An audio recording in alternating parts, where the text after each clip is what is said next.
This is really something that changed when at a certain point even the Holy Spirit had to ask me something. How much of what you know about God has been taught to you by men? How much has been revealed to you by my spirit?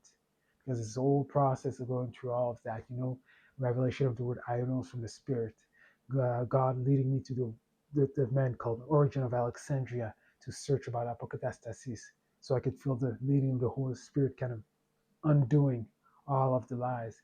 Understand that ultimately, yeah, God is the God who will restore everything. Even some will need to be tested through fire during a period.